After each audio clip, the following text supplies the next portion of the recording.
डिस्का साखर साखर घरी दिसली म्हणून काय सगळे समोर डिस्का काय पातेल्यामध्ये त्या आमच्या वेळेस असं नव्हतं. सासूला विचारल्याशिवाय घ्यायचा अधिकार नव्हता कुठली वस्तू, सगळं कुलपाला ठेवतो. चहा झाल्या म्हणजे दोन वाकडं करायचं. सासूचा सासऱ्याचा त्रास. माझी सासू मला सकाळी 4 वाजता उठवत होती आणि जात्यावर गहून ज्वारी दळून खाल्लं आम्ही माहिती पहिली दळत होतो. माझ्या अगोदर माझं सगळं काम होत होतं. काम झाल्यावर मग शेताकडे जावं लागत होतं आणि दिवसभर शेतातलं वद करून संध्याकाळी 10-12 भाकरी थोपटा लागत होते आम्हाला. आमच्याकडे नाही तुम्हाला आरामशीर दिवसभर झोपीचा आता घरी एकदा काम चाललं की. सासू दुनियाची चिमूट होती. माय चमच्यावर तेलामध्ये सगळ्या घराची भाजी करावं लागत होतं. आणि तुम्ही पाणी ओतले आणि बदबद भाजीमध्ये तेल वतून खाता. नकर भाजीमध्ये तेल जास्त झाले की डोळे मोठे मोठे करून बघत होते माझी सासू.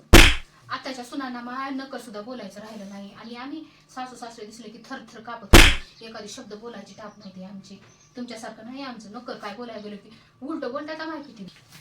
आणि हे ना नकर काय म्हणलं की लगेच जाऊन नवऱ्याला सांगतात. आम्ही जर आमच्या नवऱ्याला जर काय जाऊन सांगितलं, आधी नवरा कोटभर मारत होता, नंतर सासू येऊन केस मारत होती आमची. माझ्या जात असता तुला तर ती 1 मिनिट सुद्धा ह्या घरात टिकली नसतीस. मलाच घरामध्ये कसं टिकली होईल, कसं संसार केले. तुम्हाला काय माहिती आजकालच्या पुढे